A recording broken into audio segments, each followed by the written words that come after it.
We are joined by Mark Lynch, the Vice President of Golf at First Tee Richmond in Virginia. Um, Mark, you'll be running the day-to-day operations, I guess, at Belmont Golf Course when it opens up later this month. Yep. Belmont Golf Course in Richmond is going to be part of the First Tee Richmond program. Designed in 1917 by A.W. Tillinghast. It was originally called the Hermitage Club. Donald Ross had some design input a few years later. The 1945 Richmond Invitational, Ben Hogan won that tournament. In 1949, Sam Snead won the PGA Championship there, which is the only major to be held in Virginia. And right now, y'all are finishing up some renovations by the Love Golf Design Team, which is a Davis Love III design group. I guess, first of all, just we really appreciate you joining us on here. We're both from Virginia, and William has actually some family still in Richmond. I went to college up near Richmond. So tell us about the golf course. Now, first, thank you for having us on and giving us an opportunity to talk about what we're doing. It's definitely different. You took a lot of my talking points by running that history out, but I mean, that's all right. Yeah, so the course being built in 1917, obviously distance wasn't as big of a thing as it is now. The property was maxed out for that course. With the First Tee programming, we wanted to find a way of being the future of golf, as well as giving us an opportunity in another county to be able to reach out to the youth population there. So with that design mentality in mind, we took an 18-hole golf course, turned it into 12 revitalized original A.W. Tillinghast designed holes.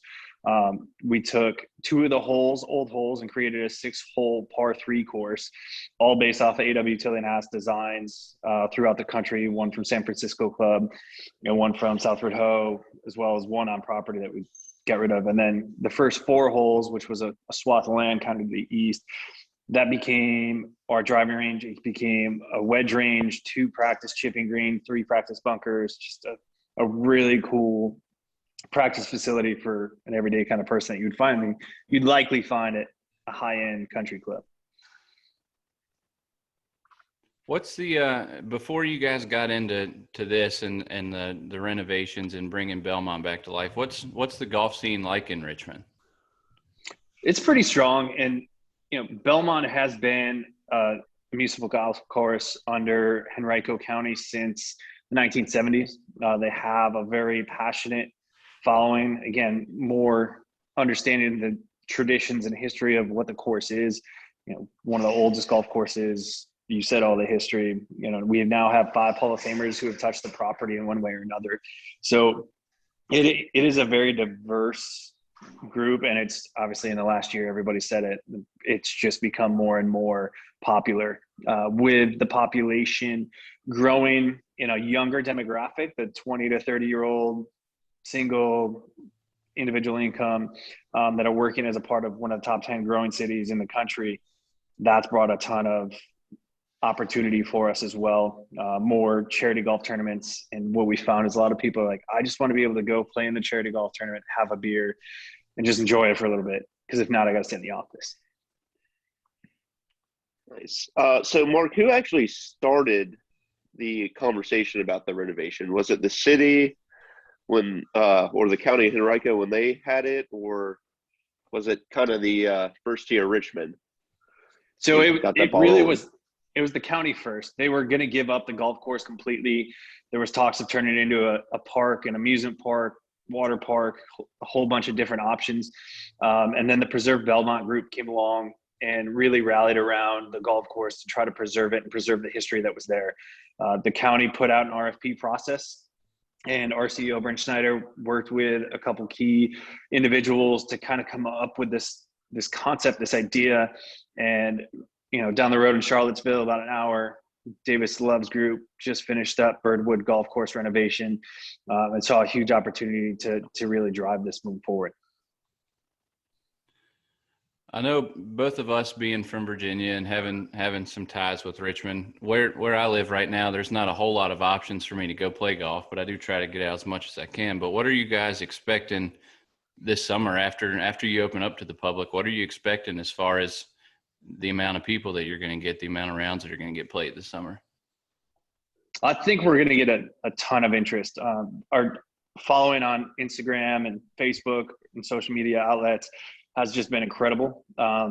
People are really encouraged and excited at seeing what it is, seeing the course restored for those 12 holes back to what it was. And then a lot of people are excited that they can get out after work and actually get more holes in than they normally would, maybe just rushing a 9-hole or getting out to the practice course, or, hey, I only have 30 minutes. I can hit the 6-hole short course quick and be done. We have a lot of interest from folks that aren't currently golfers interested in our 18-hole putting course, 31,000 square foot putting green, 12 feet of elevation change across it. Just quite a bit of a challenge people are going to find, but why not have a beer on a Friday night and do that with your significant other and have a great evening, or the kids or the family. There's been a ton of interest, and we want to make sure the biggest thing for us is that we're open and accommodating to everybody in the community. Our goal first is being a community environment, being the place that anybody can feel comfortable coming. As you guys know, golf can be an intimidating sport sometimes when you walk up to some of the bigger, nicer, pricier clubs. You have to wear a polo shirt. Like, all we ask is just please wear some sort of pants and some sort of shirt, and we're golden. Like, go barefoot, have a great time, play music, find what your connection to the game of golf is, and that's what we want to be the home for. Nice.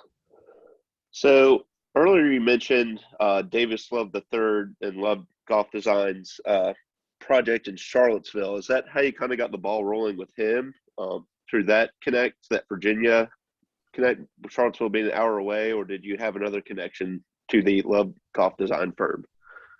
No, it came up through that connection. Again, one of the key partners that our CEO was in contact with, he had been a part of the conversations there, and it's just like, they're here, let's check it out, let's do it. I mean, they did a massive renovation up at Birdwood. I'm excited. I haven't seen it since they've done it. I played the old course, but I mean, I saw the drawings and it looks incredible. I know everybody is used to an 18-hole course and going to play 9 or 18 holes, but kind of talk a little bit about the uniqueness of having a 12-hole course and the 6-hole par 3 and the putting course. Was that kind of just that's the space you had to work with, and that's the unique solution you came up with? How did that come about? It's a balance of, one, the space, 2, making sure that we are able to run our programming. But the third part is, the biggest fight that golf professionals see is, how do we get more people out when time becomes more and more tight for people on their personal time? So our 12-hole course, you can play a full-length style course in 2.5 hours. In that 12, if you have time, we are getting rated by the VSGA. Add the 6-hole course on at the end, and you have an 18-hole round. So you can still put it in for a handicap service, finishing that up with them. And it's, I think even with that, we're pushing the change of how the World Golf handicap system works moving forward, and just kind of forcing that hand. I think the USGA is completely on board. It's just obviously a big ship to turn, really slow to make it accommodating. But we just wanted to make sure, again, that we have that opportunity. And for me as a golf professional, watching people grow, somebody that hasn't golfed before, start on the putting course. Once you're comfortable, go through some lessons, go out to the 6-hole course, low stress, anywhere from 60 yards to 150 yards if you're playing from the back. A ton of time, a ton of opportunity, and just some fun out there. And then graduate to the big course and feel comfortable going out there knowing that you're going to at least be keeping up. Mark, where do you see future of Belmont post renovation, say 5 years down the road from now? We're going to continue to expand, continue to grow in every way possible. From a learning and educational facility, obviously we won't be able to expand the course at all, but I think we're going to be more of a common understanding throughout the nation. I think a lot of courses are starting to see the benefit of having, whether it's a short course or anything along those lines. I've read plenty of stories this past year that some of the ranges on private golf courses shut down, and they built 9-hole golf courses throughout the range just to have something quick, fun, some drinks, whatever the case may be. Cradle is a great one. Tiger just built the short course out in Pebble Beach.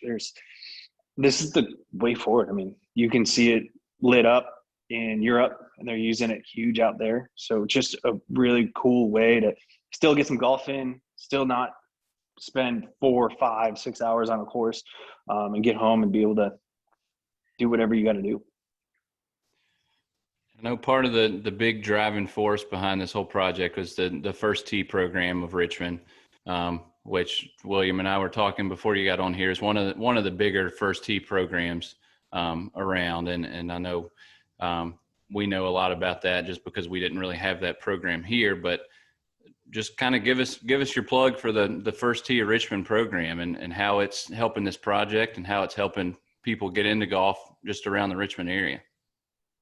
Yeah, I would say the First Tee program is a reason we're doing this project, not just helping the project. For the First Tee, our goal is not to build great golfers. Our goal is to build better people and develop life skills among the youth population. So yes, golf is a great aspect. We do make it affordable, it includes everybody at this point, but our goal is to be based in our core values: honesty, integrity, sportsmanship, respect, courtesy, all those things tie together. There's more. There's 9 total, but I was going to list them all for you. That's the big thing. And the awesome part, I've been working with the First Tee for 5 years. I came here because of the value-based organization. I was actually active duty military prior to this, obviously a very big value-based organization. And seeing somebody that's focused on that type of mentality is huge.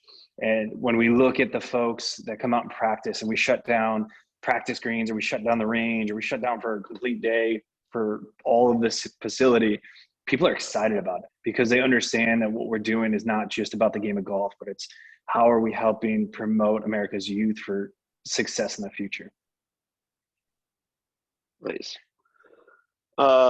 With Sam Snead being the biggest household name in Virginia golf and history of Virginia golf, and him winning the only major that was hosted at the Belmont Golf Course in the 1940s, are y'all going to have a tribute to him, or maybe a little exhibit with his role in the game of golf in the state of Virginia? So we do have some history panels going up, and we're not just limiting it just to Sam Snead. But we've named all the tee boxes after all of these Hall of Famers. We'll have 5 tee boxes, so it makes sense that we have 5 Hall of Famers that can touch it.